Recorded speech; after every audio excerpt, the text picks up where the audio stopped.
포스코 DX 주주 여러분들 반갑습니다. 강프로입니다. 자, 포스코 DX가 오늘도 2.4%대 하락이 나왔습니다. 스마트 팩토리 관련주라고 같이 볼 수 있는 두산 로보틱스 같은 경우에는 오늘 9%대 반등이 나왔는데 상대적으로 DX가 약하다 보니까 그쵸? 걱정이 되시는 분들이 있을 것 같아요. 근데 기본적으로 스마트 팩토리는 앞으로 한 2에서 3년 정도 있죠. 이 구간 동안은 계속해서 일감이 늘어나고요. 그 이후에 실적이 잡히기 시작할 겁니다. 자, 그리고 무엇보다 한 가지만 딱 생각하시면 됩니다. 성장하는 주식들은 실적이 안 좋습니다. 왜? 투자를 해야 되기 때문에. 그래서 높은 실적을 지금 계속해서 유지가 된다면 피크아웃 논란으로 인해서 하락하는 게 맞아요. 고점 논란이 맞죠. 근데 지금은 실적에 대한 개화 시기까지 오지 않았습니다. 주식시장에서 상승하는 과정에서 첫 번째 단계를 거치는 건 신고가입니다. 신고가 구간에 실적이 좋은 종목은 10개 중에 1개가 채 될까 말까예요. 근데 100개 중에 5개 정도도 나올까 말까입니다. 무슨 얘기냐면 주식은 미래 가치를 반영하면서 올라간다는 거예요. 그런데 지금 포스코 DX가 내릴 수 있는 이유가 있죠. 뭡니까? MSCI 리밸런싱에 대해서 패시브 자금이 들어오면 고가에서 뭐가 나옵니까? 매도 물량이 쏟아질 수 있죠.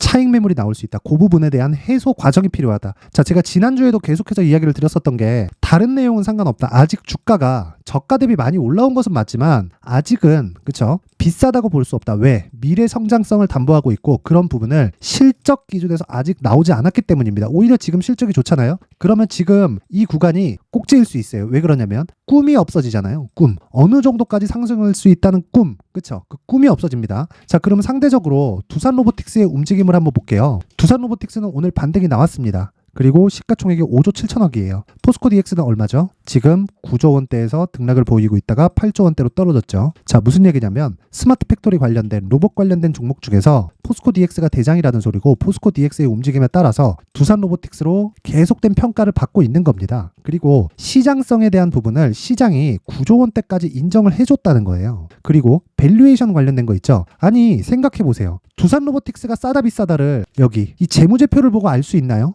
또는 포스코 DX가 시가총액이 지금 보세요. 7조 6천억인데 요 내용을 실적에다 대입하면 PER 몇 배인가요? 100배잖아요. 그쵸? 그러면 이게 싼 건가요? 비싸요. 그래서 성장주는 기본적으로 실적을 보지 않는 겁니다. 하지만 실적이 나오기 시작한다. 이때부터는 문제가 돼요. 왜 그러냐면 꿈이 아니라 이제 진짜 실적이 찍혀 나오면서 높아진 주가에 방어 역할을 해야 되기 때문에 그렇습니다. 자, 대표적인 종목 있죠. 삼성전자입니다. 삼성전자는 성장하는 구간도 있고 그쵸? 역성장하는 구간도 있죠. 자, 그럼 생각해 보세요. 21년 초에 삼성전자가 실적이 굉장히 좋게 나왔음에도 불구하고 1년 내내 하락했고 22년 중반까지도 하락을 했습니다. 자, 근데 21년도에 50조의 실적은 분기당 15조 이상을 벌어왔다는 겁니다. 자, 그럼 우리가 여기서 어떤 부분을 생각할 수 있을까요? 10에서 15조를 버는 호황기 때 삼성전자 주가는 30% 이상 빠졌다. 그쵸? 자, 그러면 실적이 안 좋았을 때는 선반영의 논리로 인해서 주가가 올라가는 구간이 있는데 그 구간이 지금 성장주로 봤을 때 포스코 DX의 지금 구간이라는 겁니다. 하지만 기술적인 내용으로 봤을 때 어떻습니까? 지금 저가 대비 많이 올라온 부분은 맞죠. 그쵸? 이런 부분에 대한 그쵸?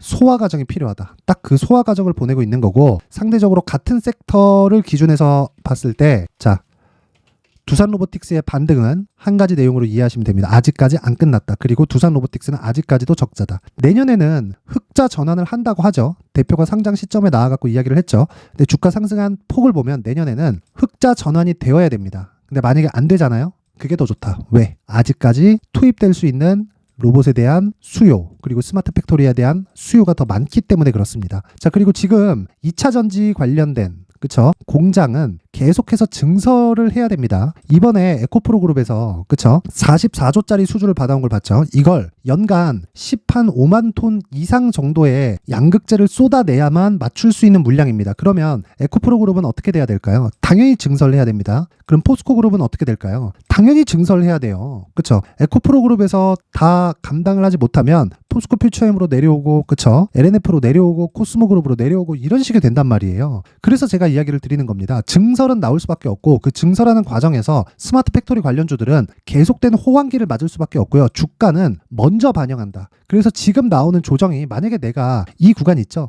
고가 구간에서 매도가 됐다. 오케이. 매도해서 내가 매수 구간을 잡아야 되고 내가 못 팔고 보유하고 있다. 그러면 지금에 와서는 굳이 매도할 필요가 없습니다. 하지만 가격에 대해서는 굉장히 민감하게 반응을 해야 되고요. 그 가격적인 부분을 제가 2주 안에 무조건 무조건 수익으로 전환시킬 수 있는 가격대를 잡으라고 이야기를 드렸죠. 왜? 주식 투자는 심리에 지배당합니다. 이건 어쩔 수가 없어요. 그렇죠? 심리가 흔들리면 보유가 안 되고요. 보유가 안 되면 뭐가 문제가 됩니까? 보유가 안 되면요. 내가 매도하고요. 매도하는 과정에서 손실이 들어가면 고가에 또 물려요. 그렇죠? 자, 주가가 이런 식으로 움직이죠. 내가 올라가는 종목을 골랐다고 하더라도, 그쵸? 올라가는 거 확인하고 매수해서 고가에 추가적으로 매수하고 여기까지 내려오면 물량 부담이 있어서 털릴 수 있는 가능성이 굉장히 높아집니다. 왜? 여기에는 나쁜 이야기들이 많이 나오거든요. 그래서 제가 계속해서 이야기를 드리는 거예요. 매수하는 구간이 좋아야 되고 그 구간은 신고가 구간에 대한 이해가 필요하고 고가를 확인하고 하는 과정에서 내가 수익 구간으로 나와야 된다. 이 구간이 클 수도 있고 작을 수도 있지만 이런 부분에 내가 잡을 수 있는 스킬이 갖춰져 있다면, 즉 2주 안에 수익을 볼 수 있는 단기 보유 전략에 대해서 완벽하게 이해를 하고 어떤 종목이든 적용할 수 있는 기술을 갖추게 된다면 장기적인 수익 모델이 완성이 됩니다. 어떤 종목이든 뭐가 나온다는 겁니까? 가격이 먼저 반영하기 때문이에요. 실적보다 가격이 훨씬 더 빨리 반영합니다. 이런 부분 반드시 기억하셔야 돼요. 그쵸? 절대 잊지 마시고, 제가 진짜 이 연말도 됐고, 그쵸? 포스코 DX가 한 가지 우려사항이 있었거든요. 이게 패시브 자금이 들어오면서 매물이 몰려서 나오는 하락 구간이에요. 그 부분이 참 아쉽지만, 그쵸? 제가 지난주에 영상에서 계속 이야기를 드렸지만 그 부분이 실제 나왔기 때문에 제가 준비를 해 놓으시라는 의미에서 제가 모든 분들에게 무료로 공개를 하도록 할 테니까 구독과 좋아요 부탁드리고요. 영상 상단에 있는 전화번호로 숫자 3이라고 문자를 보내주시는 분들에 한해서만 제가 포스코 DX의 가격 그리고 단기 보유 전략을 공유해 드리도록 할 테니까 시청해 주시는 모든 분들이 상단의 전화번호 확인해서 숫자 3이라고 문자 보내주시면 제가 구독과 좋아요를 눌렀다는 걸로 인정하겠습니다. 자, 그리고 제가 포스코 DX를 저는 아직까지는 매수하지 않았는데 이번 주 중에는 매수 과정 중에 있고요. 먼저 저는 두산 로보틱스를 매수를 해서 오늘, 그쵸? 아직 보유 중에 있습니다. 내일 시세를 체크해 봐야 되는데 그 내용에 대해서 어떻게 다루고 있느냐. 자, 여기는 강프로의 무료 소통방이고 제가 안내를 잠깐 드릴게요. 저는 무조건 신고가 매매만 합니다. 그리고 신고가 구간에서 철저하게 가격을 체크하고요. 이 가격에 대한 기준치는 대형주를 기준해서 매수 가격을 잡고요. 무엇보다 생각하셔야 되는 건 2주 안에 수익으로 전환될 수 있는 가격이어야 합니다. 만약에 2주 안에 수익 전환이 안 된다 그러면 내가 잘못 산 거예요. 잘못 산 거. 두 가지 매수 내용이 있죠. 돌파 관점 또는 눌림목 관점. 두 가지가 있는데 두산 로보틱스를 매수했었던 여기 12월 5일 같은 경우에는요. 자, 12월 5일 시장가 매수 정확하게 9시에 진행되는 부분이 있죠. 그쵸? 9시. 그쵸? 이렇게 진행하는 부분에는 철저하게 눌림목 관점으로 공략을 한 겁니다. 왜 눌림목 관점으로 공략을 했을까요? 두산 로보틱스 자체가 로봇주에서 대장주급에 속하기 때문이고요. 만약에 돌파 관점으로 본다면 대장주가 아닌 종목은 돌파 관점에서 잡아야 되고 기본적으로 뒤에 대형주가 깔리지 않아야 된다는 걸 이해를 하셔야 됩니다. 자, 그러면 내가 가격대를 잘 잡았을 때 이틀 동안 어느 정도의 수익이 발생한 겁니까? 자, 보세요. 어저께 1%대 수익 마감됐고요. 오늘 9% 상승 마감됐죠. 아직 보유 중입니다. 그쵸? 시간의 거리가 그렇게 중요합니까? 중요하지 않아요. 그쵸? 내일 돼서 빠지면 내가 매도하고 다시 가격대를 잡으면 되는 거예요. 그래서 내가 두산 로보틱스를 포함해서 신고가 거래에 대해서 한번 해보고 싶다. 그리고 시장의 주도주를 같이 잡아보고 싶다 하시는 분들은 무료 소통방으로 입장하시면 되고 모두 무료로 공개를 하지만 제가 딱 1000분까지만 선착순으로 받도록 하겠습니다. 구독과 좋아요 부탁드리고요. 영상 상단에 있는 전화번호로 참여라고 문자를 보내주시는 분들에 한해서만 제가 소통방 입장 링크를 순차적으로 공유를 해드리도록 할 테니까 시청해주시는 모든 분들이 상단의 전화번호 확인해서 참여라고 문자 보내시면 제가 구독과 좋아요를 눌렀다고 알겠습니다. 자, 어쨌든 뭐 내리고 하니까 많이 걱정되실 것 같아요. 근데 실시간 내용이 중요하고 그리고 어떤 내용인지 원리가 궁금하다 하시는 분들은 아까 전에 보여드렸던 단기 보유 전략을 받아가셔서 응용하지 마시고 똑같이 적용을 하셔야 됩니다. 그리고 나서 익히세요. 주식은 익히고 외우는 겁니다. 이 부분 반드시 기억하시고 무엇보다 실시간 내용은요. 제가 소통방에서 진행하고 있으니까 오셔서 같이 매매하면 제가 고가에서 물린 분들도 지금은 문제 없습니다. 전혀 문제 없어요. 성장성이 꺾였다 이러면 문제가 될 수 있지만 지금은 그런 상황이 아닙니다. 가격대 잡아서 나오면 돼요. 그 부분 반드시 기억하시고 그쵸? 실시간으로 내용 다 받아가시면 됩니다. 자, 항상 시청해 주셔서 감사드리고 포스코 DX 걱정하지 마시고요. 연말부터 한 1월 정도까지 그쵸? 1월에는 1월 효과라 그래서 중소형주에 주에 강세가 나옵니다. 이 1월에서 길면 2월달 정도까지 시장을 주도할 수 있는 이 신고가 주도주에 대해서 제가 준비를 해놨으니까 영상 끝까지 시청하시고 구독과 좋아요 그리고 모든 분들이 성공 투자하셨으면 좋겠습니다. 네, 올 한 해를 뒤돌아보니까 구간별로 큰 수익이 나왔었던 종목들이 꽤 많이 보입니다. 1월 달에는 AI 관련주들이 있었고요. 그리고 2월 달부터는 2차 전지가 계속해서 강세를 보였죠. 자, 그리고 나서 3월 달이 되니까 AI 반도체 관련주들이 신고가를 만들면서 5월 달부터 시세를 큰 폭으로 냈죠. 저가부터 따진다면 한미 반도체와 같은 종목들도 올 한 해 6배 정도의 시세가 나왔습니다. 혹시라도 올해 수익을 보지 못하신 분들이 있다면요.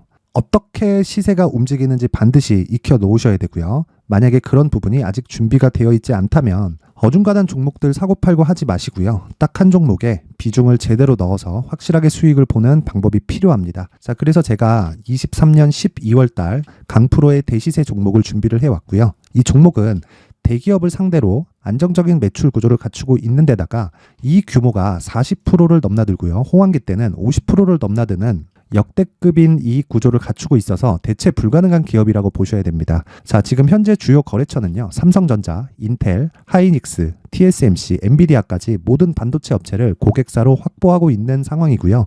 이 재무제표 상황을 보면요. 이익률 자체가 넘사벽인 걸 알 수 있습니다. 넘을 수 없다는 거겠죠. 첫 번째 급등 포인트를 보면요. 앞서서 보여드렸었던 실적은요. 23년도 개화 시기에 접어들었었던 AI 반도체의 실적이 포함되지 않은 실적입니다. 자, 그런데 올 한 해 개화 시기에 접어들었었던 새로운 반도체의 실적치가 더해지면요. 질적인 성장보다 양적인 증가가 함께 이루어지게 되고요. 그런 부분을 한미 반도체가 이미 시세로 보여줬죠. 저가부터 6배 강세를 보인 상황이 있습니다. 강프로의 무료 소통방이죠. 어떻게 매매를 했느냐. 5월 25일 날 그쵸? ISC를 49,800원에 매수를 했고요. 자, 그리고 나서 2달도 되지 않아서 한 100% 정도의 수익을 만들어냈습니다. 자, 근데 6월 2일 날 내용 한번 확인해 보시면 자, 한미반도체 26,000원까지 올려서 잡겠다는 내용이 있죠. ISC와 함께 새로운 반도체 관련 종목입니다. 이때 당시 가격이 25,650원이었는데 그냥 올려서 잡으라는 거겠죠. 지금 현재 한미반도체 가격이 62,000원인 걸 본다면요. 항상 주가는요. 신고가 이후에 공략하는 것이 좋고 그랬을 때 단기간에 100% 수익이 가능한 구조를 만들 수 있습니다. ISC도 그렇고 한미 반도체도 마찬가지예요. 당연히 에코프로도 마찬가지입니다. 두 번째 급등 포인트를 보면요. 자, 개인용 PC를 비롯해서 서버, 클라우드, 그리고 우리가 사용하는 스마트폰까지 기본적인 PC 구조와 동일하고요. 새로운 반도체의 구조도 동일한 구조를 갖추고 있습니다. 자, 근데 한미 반도체의 상승 이유도요. 이러한 구조가 동일하게 진행되기 때문이고 이 구조는 절대로 바뀔 수가 없습니다. 11월 달에 새로운 뉴스가 나왔습니다. 자, 온 디바이스까지 더해지면 비메모리의 사용처는 계속해서 증가할 것은 너무 당연한 이야기고요. 그런 부분을 감안했을 때 이 기업은요. 질적인 부분에 대한 성장이 아니라 양적인 증가까지 이룰 수 있는 상황이 된 겁니다. 한미 반도체의 시세를 보면 아직은 굉장히 저렴한 상태를 유지하고 있고요. 세 번째 상황을 보면요. 엔비디아의 실적인데요. 이건 올해 초 대비해서 4배 정도의 상승폭이 나왔고요. 주가도 그 정도가 당연히 올랐죠. 주식 투자를 할 때는 예상하는 게 아니라 확정치를 보고 매매를 해서 수익을 낼 수 있어야 됩니다. 앞서서 제가 보여드렸었던 내용인 자, ISC도 그렇고요. 한미 반도체도 그렇고 확정된 내용이 있었죠. AI에 대한 개화 시기에 맞춰서 삼성전자와 SK 하이닉스가 강세를 보이는 구간이 있었고요. 엔비디아가 강세를 보였습니다. 자, 삼성전자도 그렇고 하이닉스도 그렇고 엔비디아도 마찬가지고요. 생각해 보시면 세력들이 어찌할 수 없는 정도의 사이즈를 가지고 있는 그런 종목들이죠.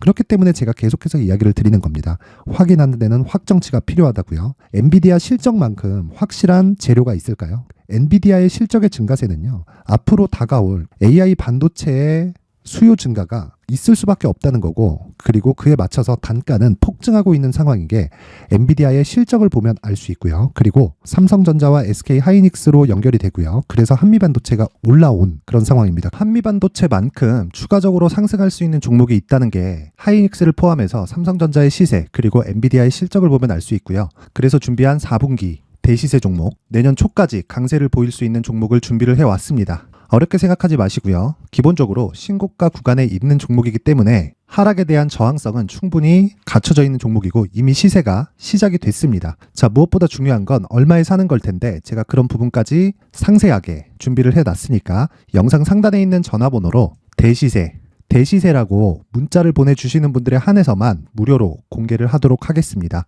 매매하는 과정에서 수익이 잘 안 난다 하시는 분들은 이 종목 딱 받아가서 큰 수익 내셨으면 좋겠습니다.